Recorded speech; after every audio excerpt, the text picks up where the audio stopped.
A beautiful spring day greeted us at Crocker Park in Westlake for Cleveland Sight Center's 4th annual White Cane Walk.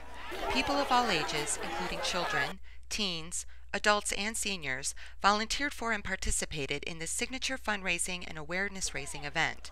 With plenty of smiles and enthusiasm, individuals and teams prepared themselves for the challenge of walking without sight. Cleveland Sight Center's White Cane Walk raises much-needed funds that help us provide support services for people in our community who are blind or visually impaired, and also raises awareness of Ohio's white cane law designed to protect them. Each participant has an opportunity to use a white cane while walking blindfolded through a designated route in Crocker Park with the assistance of a sighted guide partner. The White Cane Walk allows individuals to experience and appreciate the mobility challenges faced by people who are blind or visually impaired.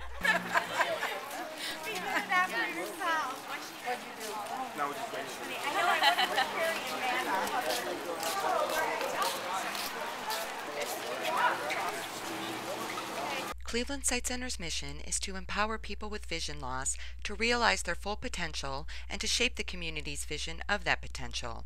Each year, Cleveland Sight Center reaches tens of thousands of individuals through direct service, community outreach, and our radio reading service.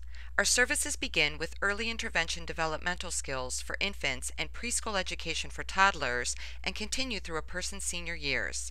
We are one of the most comprehensive service providers in the country for anyone living with vision loss.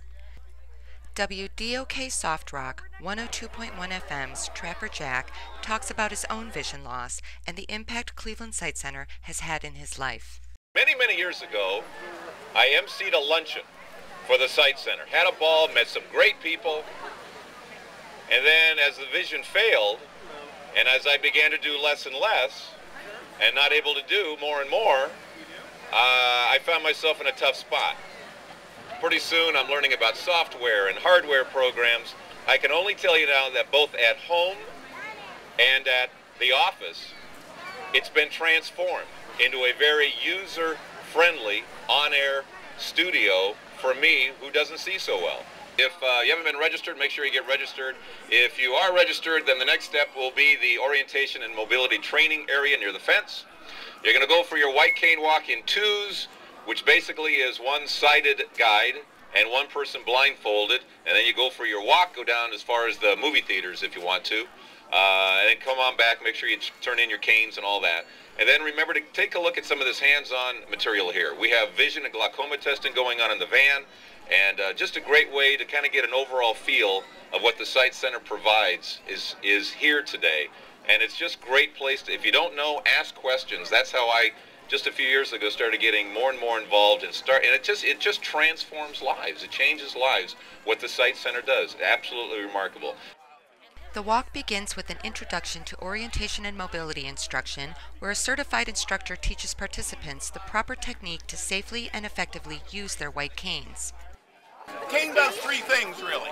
It tells people, and importantly motorists, that the person that has carrying this cane is blind. The motor vehicle law is very clear in stating that the motorist will yield the right of way to the person carrying the cane. We start by my touching the back of my hand to her so she knows where my arm is, and she can slide up my arm to take her up above my elbow. If you have to turn around in a narrow space, okay, you turn toward each other and switch. Our senior orientation and mobility instructor prepares the walkers. Individuals and teams get their blindfolds and their partners, and the walk through Crocker Park begins.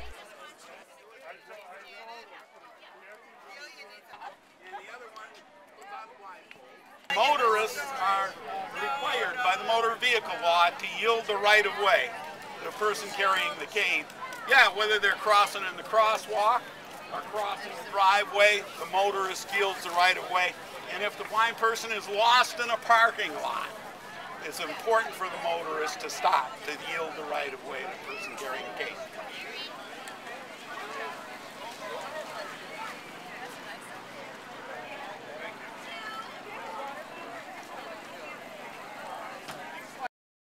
Watch and listen to the experiences of some of our participants.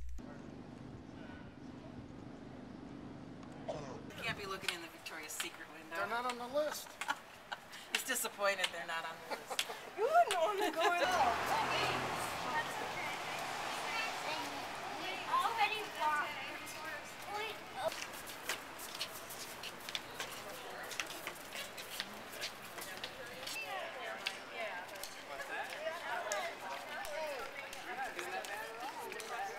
We're walking by an express. You probably do smell something.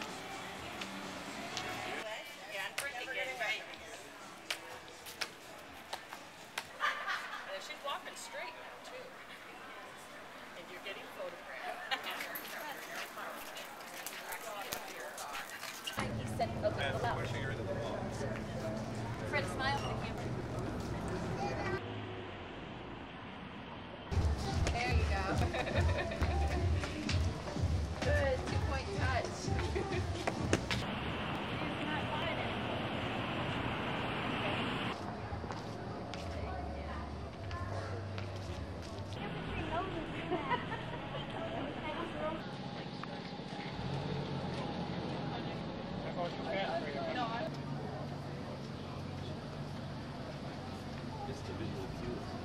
Yeah, get it now.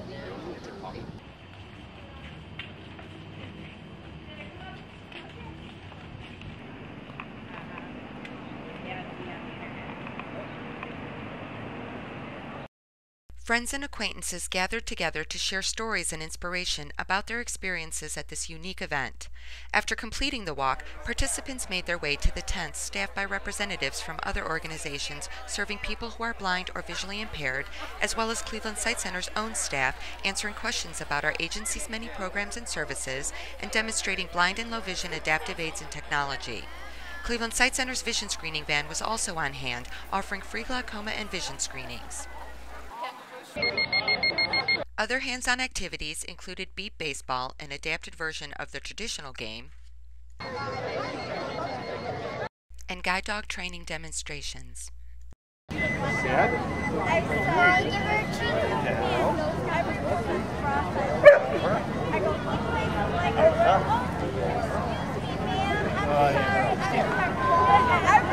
girl. Also at this year's White Cane Walk, a healthcare reform petition was circulated requesting that vision rehabilitation services would be covered by Medicare, Medicaid, and third-party insurance. Cleveland Sight Center is doing some great things these days, and we couldn't do it without all of you, and we are certainly appreciative for all of your help. I'm very, very pleased to announce to all of you today, especially given these tough times that we're in, that the total as of today, May 30th, 2009, $35,000.